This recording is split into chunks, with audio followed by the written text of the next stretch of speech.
Howdy folks, John here. Just sharing a little DIY project video with you today. If you're interested in monitoring the hour runtime of any electrical device, I'm going to be using one of these electrical mechanical hour meters. Well, they don't cost much. They're about 15 bucks. I'll have links down in the description if you want to check them out. There's basically two different voltage ranges you can get them in. This one's 10 to 80 volts. It says AC DC. I've only run these on AC voltage. And the other version is 100 volts to 250 volts. I think this would be probably the most popular one, considering it's, normal residential line voltage. And they're super simple to hook up. You just wire them in parallel to whatever load you're monitoring, be it a motor or whatever, but yeah, very easy to hook up. I've been using them to monitor our well pump run hours and our septic system run hours for a number of years, and they work great for that. And in today's video, we're going to be installing one on a pressure washer that I want to monitor the run hours on. So here's our hopefully willing patient for today's little DIY project. This is an electric 120 volt triplex pump pressure washer, and one of the main reasons I want to monitor engine hours, if you can see there, that's a little oil level window. The crankcase on these pumps, you have to change the oil every specific number of hours. 50 hours for the first change, every 100 hours thereafter. Plus I'm just curious how many hours I put on this thing every year. So if you're installing your hour meter on a new appliance or motor or device, whatever you want to monitor, no big deal because you're starting at 0 hours. The little issue I have with this pressure washer is I got it back in January. I've kind of been monitoring it, just guesstimating. I think it's got somewhere between 30 and 40 hours on it. So assuming I don't want to add 30 to 40 hours every time I check the meter, I want to get some hours on this thing so it is a more accurate representation of how many hours are already on the machine. So what I'm going to do is just hook it up to line power here. So I'm just going to plug this in and you can see how this works. So I don't know if you can hear that. Let me just get the microphone out. You'll know it's running. It makes a little clicking noise.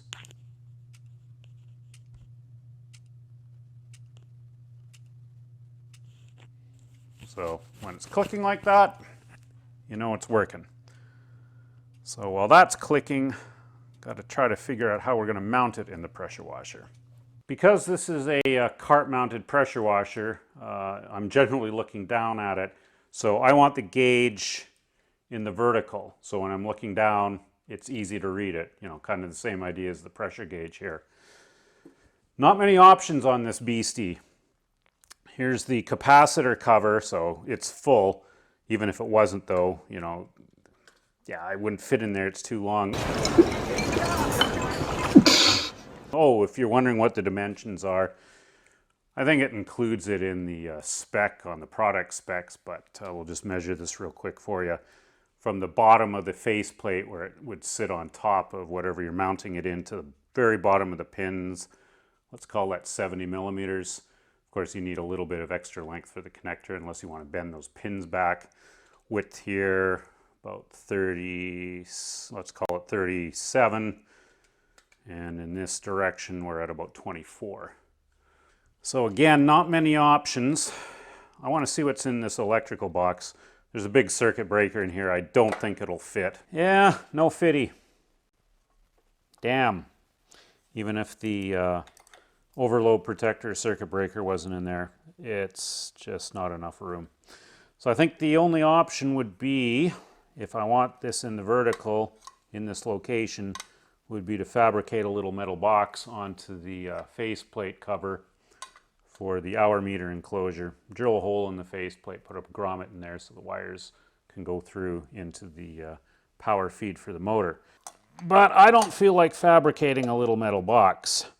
So I think I'm going to quickly tinker together something on Tinkercad and 3D print a custom cover with a built-in enclosure for the meter. Okay, while that's printing up, I thought we'd try to figure out the wiring here. This is pretty straightforward.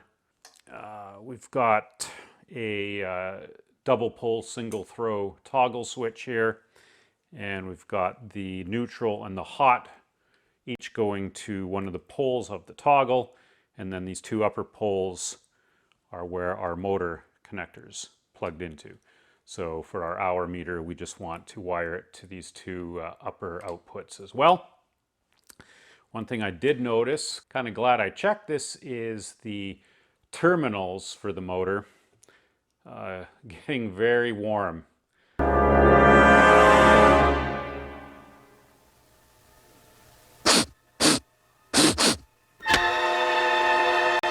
So probably have a bad crimp here. And it's getting pretty hot, obviously. Don't like seeing that. In fact, I don't like these tab connectors on high current devices such as this motor, which is rated at 17 amps essentially. If I was speccing a switch out for this thing, I would have been looking at a 20 amp double pole single throw toggle with screw terminals over tab terminals. You can get a more secure connection with those. I want to get this project done though, so I'm not going to order a new switch. I think what I'm going to do is I'm just going to forego the tab connectors on both the input and the output to the motor and solder the wiring directly to the switch tabs. Yeah, not as convenient to then if you ever have to replace the toggle switch, but it's easy to desolder that if ever needed. And this way I can just put two little pigtails off of the soldering connections as well for the hour meter. Got our hot and neutral input wires soldered to the bottom two tabs of the toggle switch, and then the two motor output wires soldered to the top tabs along with our two pigtails that are going to the hour meter. Just have to slide our heat shrink over now, heat it up and shrink it so these tabs are nicely insulated.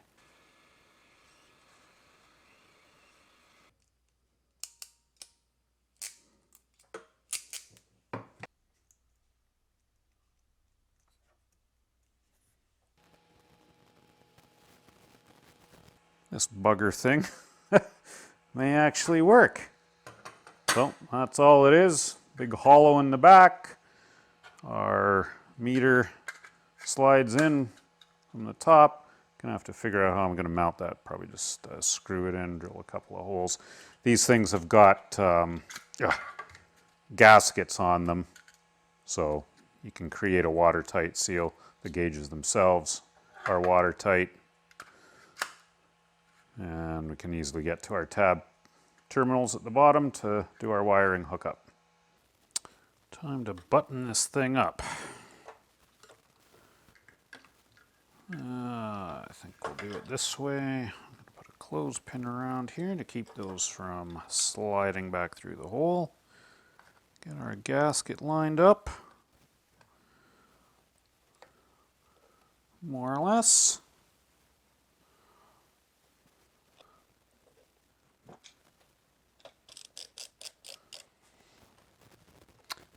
That's on there pretty good and secure. Just have to wait for our little meter to count up to 35, 40 hours, somewhere in there. Many adorable hours later. Okay, have just over 35 hours on the clock on our little hour meter, which is a more realistic representation as to what's on the pressure washer. And if you're interested what the actual power usage of these little hour meters is, next to nothing, 6 milliamps. Yeah, so I'm trying something new in this project. These little threaded brass inserts. They melt into the plastic and they've got serrated edges around them and they are really holding well. I torqued a screw down in one and can't get it to budge. And I just inserted it on using a clean conical soldering tip. Had my soldering station set to 300 and then just inserted it through the little pilot hole I had drilled in the plastic there. Going to be using these in more projects. Nothing left to do now other than get this hooked up and put in. Because it's AC, it doesn't matter about polarity. Make sure it's facing the right direction. In it goes, and I'm just using a couple of M3 stainless hex screws to hold it into the box.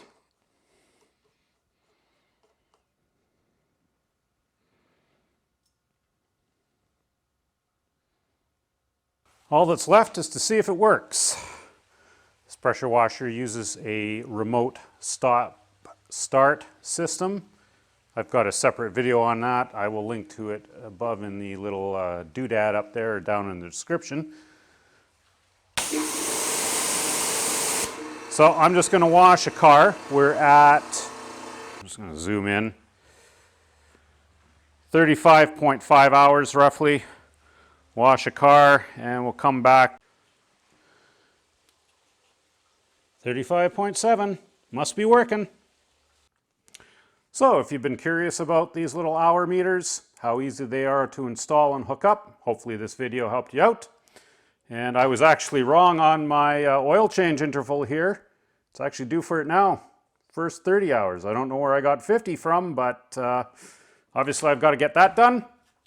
Thanks for watching, folks, and until next time, let's keep our hour meters clicking and ticking. Cheers.